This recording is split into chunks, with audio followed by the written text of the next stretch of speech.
হরে কৃষ্ণ।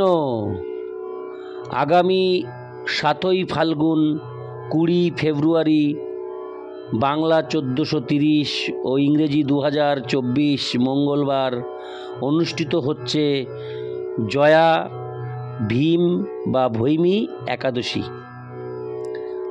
আমি এই অডিওতে পাঠ করব জয়া ভীম একাদশী সম্বন্ধে অতি সুন্দর ও সরলভাবে যাবতীয় সকল তত্ত্বপাঠ অর্থাৎ ভীম একাদশী সম্বন্ধে আমি এই অডিওতে বিস্তারিত পাঠ করব।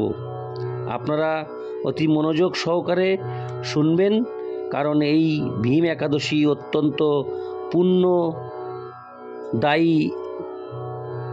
একটি একাদশী, যার মাহাত্ম্য প্রচুর। ভীম একাদশী বা ভৈমী একাদশী যদি কেউ নতুনভাবে শুরু করতে চায়, তাহলে এই ভীম একাদশী থেকেই তার একাদশী ব্রত পালন শুরু হয়। সেই সকল দিক থেকে এই ভীম একাদশী বা ভৈমী একাদশী বা জয়া একাদশী অত্যন্ত তাৎপর্যপূর্ণ। আমি অডিওর শুরুতে আমি পাঠ করব এই ভীম জয়া বা ভৈমী একাদশীর সংকল্প মন্ত্র। তার শুভারম্ভের আগে আমি ভগবান শ্রীকৃষ্ণের নাম মহামন্ত্র স্মরণ করে এই একাদশী সংকল্প মন্ত্র পাঠ করব।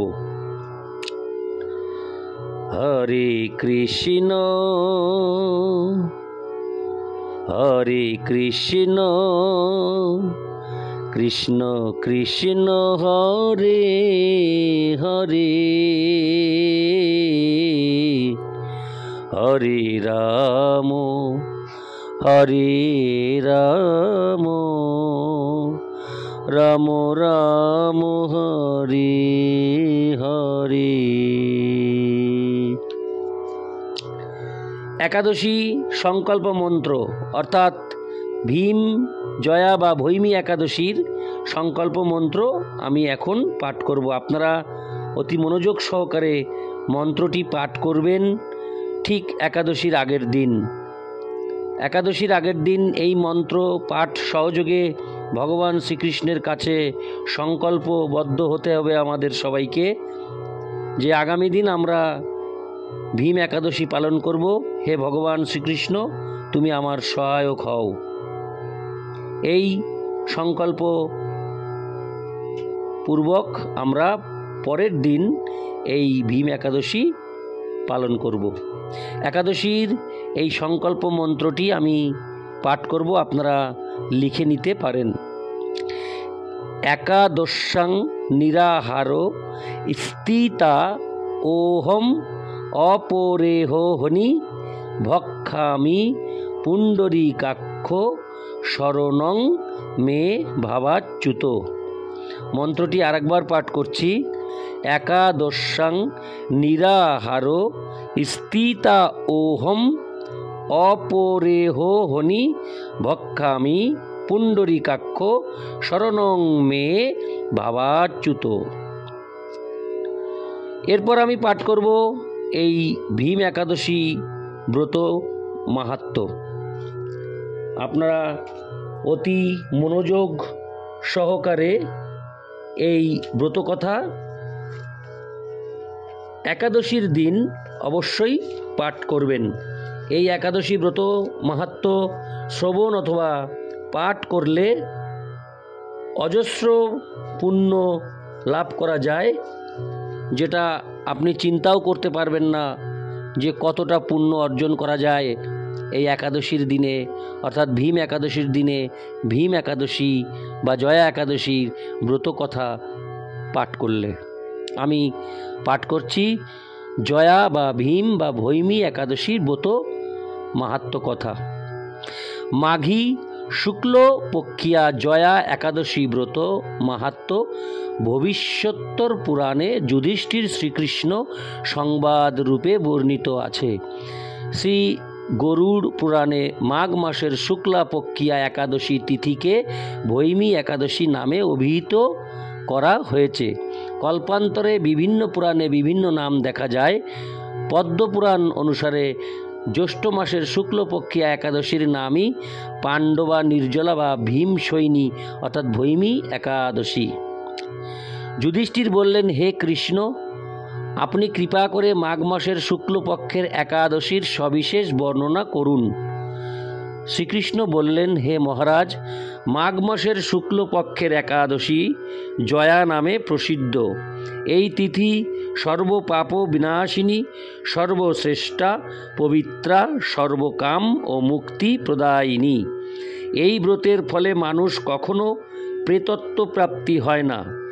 এই একাদশীর নিম্নরূপ উপাখ্যান শোনা যায়। একসময় স্বর্গলোকে ইন্দ্র রাজত্ব করছিলেন। সেখানে অন্য দেবতারাও বেশ সুখেই ছিলেন। তারা পারিজাত পুষ্প শোভিত নন্দন কাননে অপ্সরাদের সাথে বিহার করতেন। একদিন 50 কোটি অপ্সরা নায়ক দেবরাজ ইন্দ্র স্বেচ্ছায় আনন্দ ভরে তাদের নৃত্য করতে বললেন। নৃত্যের সাথে গন্ধর্বগণ গান করতে লাগলেন। পুষ্পদত্ত, চিত্রসেন প্রভৃতি প্রধান গন্ধর্বেরাও সেখানে উপস্থিত ছিলেন। চিত্রসেনের পত্নীর নাম মালিনী। পুষ্পবন্তী নামে তাদের এক কন্যা ছিল। পুষ্পদত্তের পুত্রের নাম মাল্যবান। এই মাল্যবান পুষ্পবন্তীর রূপে মুগ্ধ হয়েছিল। পুষ্পবন্তী পুনঃ পুনঃ কটাক্ষ দ্বারা মাল্যবানকে বশীভূত করেছিল। ইন্দ্রের প্রীতি বিধানের জন্য তারা দুজনেই নৃত্য গীতের সেই সভায় যোগদান করেছিল। হরে কৃষ্ণ। কিন্তু একে অপরের প্রতি আকৃষ্ট থাকায় উভয়েরই চিত্ত বিভ্রান্ত হচ্ছিল। সেখানে তারা পরস্পর কেবল দৃষ্টিবদ্ধ অবস্থায় দাঁড়িয়ে থাকল। ফলে গানের ক্রম বিপর্যয় ঘটল। তাদের এই রকম তাল মান ভঙ্গ ভাব দেখে তারা যে পরস্পর কামাসক্ত হয়েছে দেবরাজ ইন্দ্র তা বুঝতে পারলেন। তখন ক্রোধবশে তিনি তাদের অভিশাপ দিলেন, রে মূঢ়, তোমরা আমার আজ্ঞা লঙ্ঘন করেছ। তোমাদের ধিক, এখনই তোমরা পিশাচযোনি লাভ করে মর্তলোকে নিজ দুষ্কর্মের ফল ভোগ করো। ইন্দ্রের অভিশাপে তারা দুজন দুঃখিত মনে হিমালয় পর্বতে বিচরণ করছিল। পিশাচত্ব হওয়ায় তারা অত্যন্ত দুঃখ ভোগ করতে লাগলো। হিমালয়ের প্রচণ্ড শীতে কাতর হয়ে নিজেদের পূর্ব পরিচয় বিস্মৃত হলো। এইভাবে অতি কষ্টে সেখানে দিন যাপন করতে লাগলো। একদিন পিশাচ নিজ পত্নী পিশাচিকে বলল, সামান্য মাত্র পাপ করিনি, অথচ নরক যন্ত্রণার মতো পিশাচত্ব প্রাপ্তি হয়েছি। অতএব এখন থেকে আর কখনো কোনো পাপ কর্ম করব না। এইভাবে চিন্তা করে তারা সেই পর্বতে মৃতপ্রায় বাস করতে লাগল। মাল্যবান ও পুষ্পবন্তীর পূর্ব কোনো পুণ্যবশত সেই সময় মাঘী শুক্লপক্ষিয়া জয়া একাদশী তিথি উপস্থিত হলো। তারা একটি অশ্বত্থ বৃক্ষতলে নিরাহারে নির্জলা অবস্থায় দিবানিশি যাপন করল। শীতের প্রকোপে অনিদ্রায় রাত্রি অতিবাহিত হলো। পরদিন সূর্যোদয়ে দ্বাদশী তিথি উপস্থিত হলো। জয়া একাদশীর দিন অনাহার ও রাত্রি জাগরণে তাদের ভক্তির অনুষ্ঠান পালিত হলো। এই ব্রত পালনের ফলে ভগবান বিষ্ণুর কৃপায় তাদের পিশাচত্ব দূর হলো। তারা দুজনেই তাদের পূর্বরূপ ফিরে পেল। তারপর তারা স্বর্গে ফিরে গেল। দেবরাজ তাদেরকে দেখে অত্যন্ত আশ্চর্য হলেন। তিনি জিজ্ঞাসা করলেন, কোন পুণ্য ফলে তোমাদের পিশাচত্ব দূর হলো? আমার অভিশাপ থেকে কে তোমাদের মুক্ত করল? মাল্যবান বললেন, হে প্রভু, ভগবান বাসুদেবের কৃপায় জয়া একাদশী ব্রতের পুণ্য প্রভাবে আমাদের পিশাচত্ব দূর হয়েছে। তাদের কথা শুনে দেবরাজ ইন্দ্র বললেন, হে মাল্যবান, তোমরা এখন থেকে আবার অমৃত পান করো।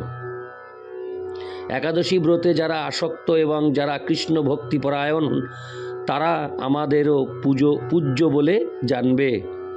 এই দেবলোকে তুমি পুষ্পবন্তীর সাথে সুখে বাস করো। হে মহারাজ, এই জয়া ব্রত ব্রহ্মহত্যাজনিত পাপকেও বিনাশ করে। এই ব্রত পালনের সমস্ত প্রকার দানের ফল লাভ হয়। সকল যজ্ঞ ও তীর্থের পুণ্য ফল এই একাদশী প্রভাবে আপনা হতেই লাভ হয়। অবশেষে মহানন্দে অনন্তকাল বৈকুণ্ঠ বাস হয়। এই জয়া একাদশী ব্রতকথা পাঠ ও শ্রবণে অগ্নিষ্টম যজ্ঞের ফল পাওয়া যায়। শেষ হলো জয়া একাদশী ব্রতকথা মাহাত্ম্য। এখন আমি পাঠ করব একাদশীতে কি কি খাওয়া যাবে। একাদশীর আগের দিন অবশ্যই আপনি নিরামিষ আহার করবেন এবং একাদশীর দিন পঞ্চ রবি শস্য বর্জন করে খাবার গ্রহণ করবেন। দুধ, বাদাম, চিনি ও লেবু দিয়ে শরবত, আলুর পাকোড়া, আলুর সবজি, ফুলকপি, বাঁধাকপি, গাজর, ঘরে কাটানো ছানা, পনির, ঘরে পাতা দই, লস্যি, ক্রিম, কারি পাতা, ধনে পাতা, পুদিনা পাতা, ঢেঁড়স, টমেটো, আলু। হরে কৃষ্ণ।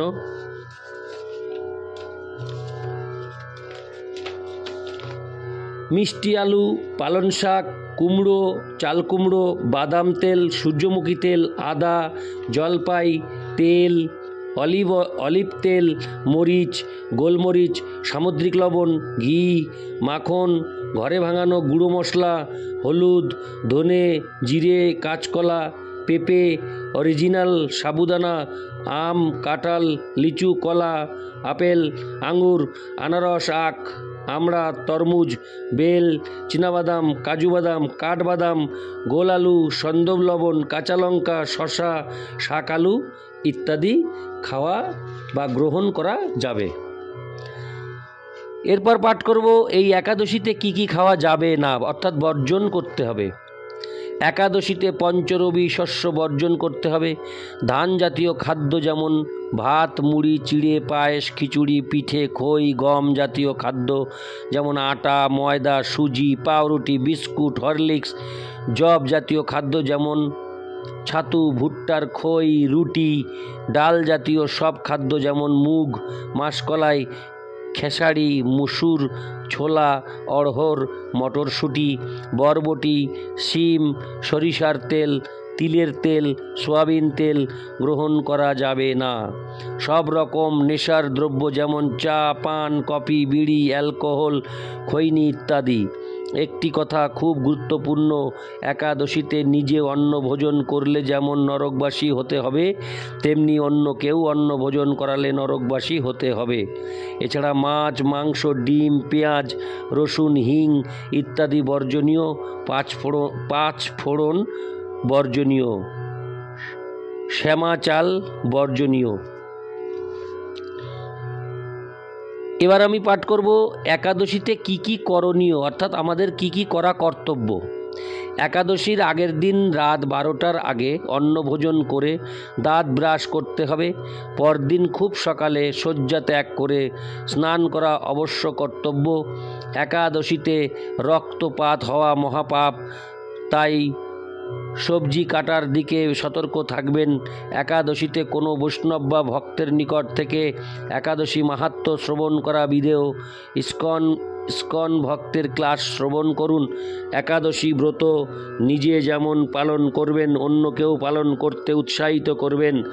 একাদশীর দিন অধিক হরিনাম জপ ও মহামন্ত্র কীর্তন করতে হবে। 16 মালা 25 মালা বা তার বেশি জপ করতে হবে। একাদশী মাহাত্ম্য পাঠ, শ্রীমদ্ ভগবদ্ গীতা যথাযথ পাঠ, শ্রীমদ্ ভাগবত পাঠ ও ভগবানের লীলা মহিমা শ্রবণ, কীর্তন, স্মরণ, মনন প্রভৃতি করা ভীষণভাবে পুণ্যদায়ক। বিষ্ণু পুরাণে উল্লেখ আছে, মহা বিপদ হোক বা আনন্দ উৎসব, জনন শৌচ, মরণ শৌচ, শ্রাদ্ধ যাই থাকুক না কেন সব কিছুতেই একাদশী ব্রত পালন করতে হবে।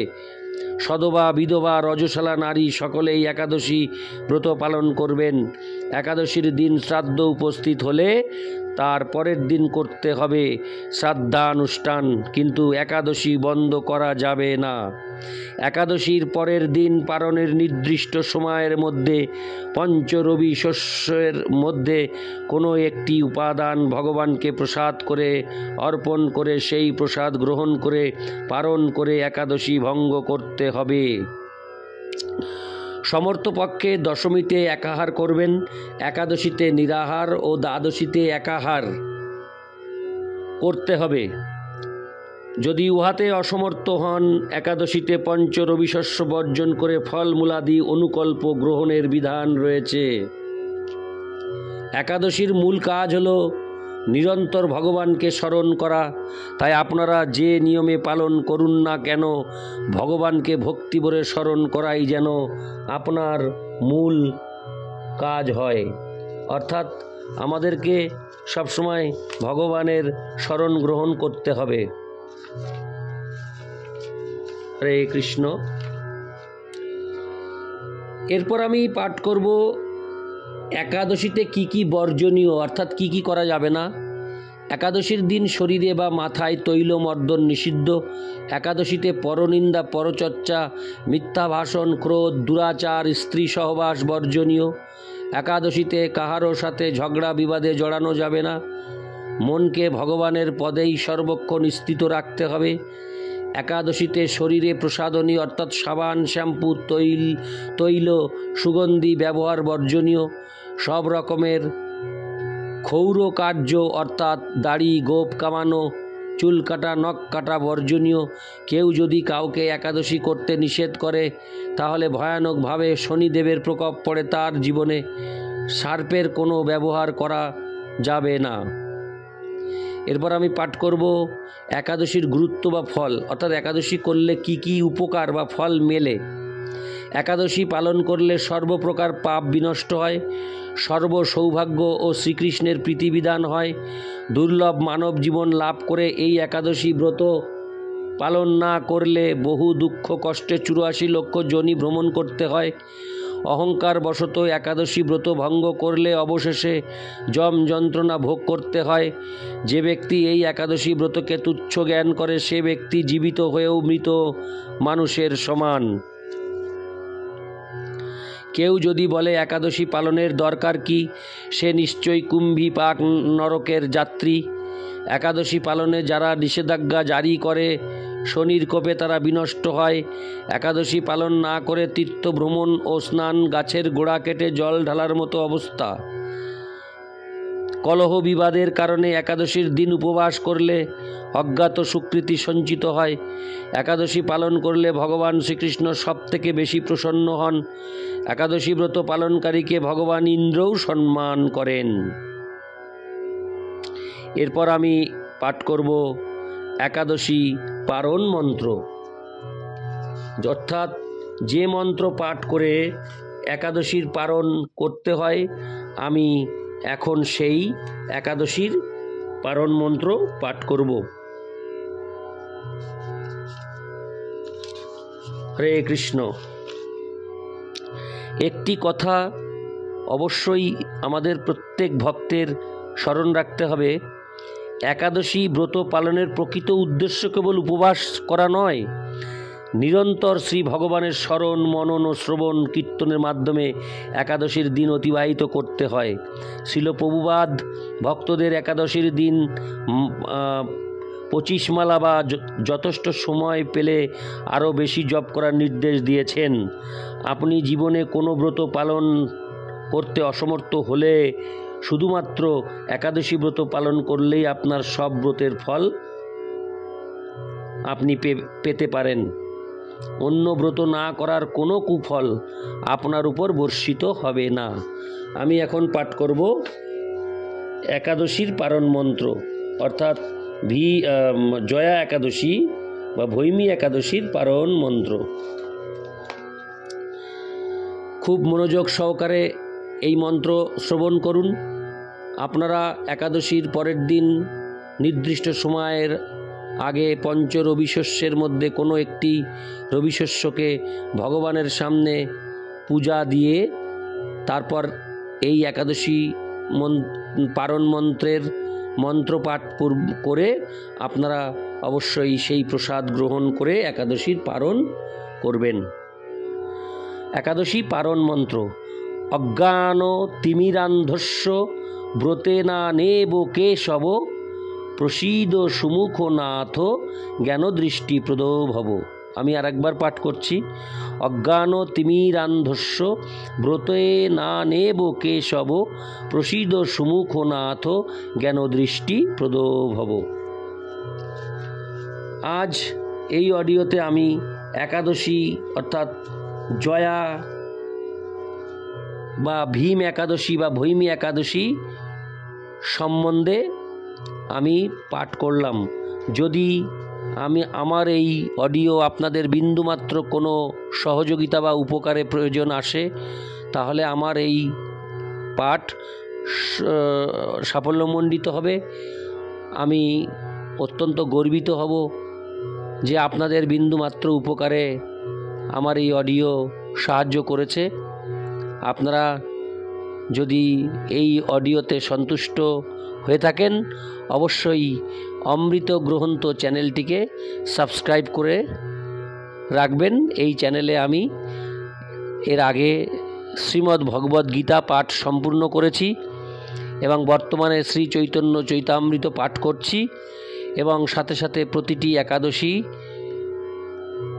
আমি ব্রতকথা মাহাত্ম্য বা একাদশী সম্বন্ধে সম্পূর্ণ সবিস্তারে পাঠপূর্বক আপনাদেরকে শ্রবণ করানোর জন্য অঙ্গীকারবদ্ধ হয়েছি। আপনারা তাই অমৃত গ্রন্থ চ্যানেলটিকে সাবস্ক্রাইব করে এবং শেয়ার করে এবং লাইক ও কমেন্টসের মাধ্যমে এই চ্যানেলটিকে দ্রুত এগিয়ে যেতে সহযোগিতা করবেন। হরে কৃষ্ণ কৃষ্ণ কৃষ্ণ হরে হরে হরে রাম রাম রাম হরে হরে। হরে কৃষ্ণ।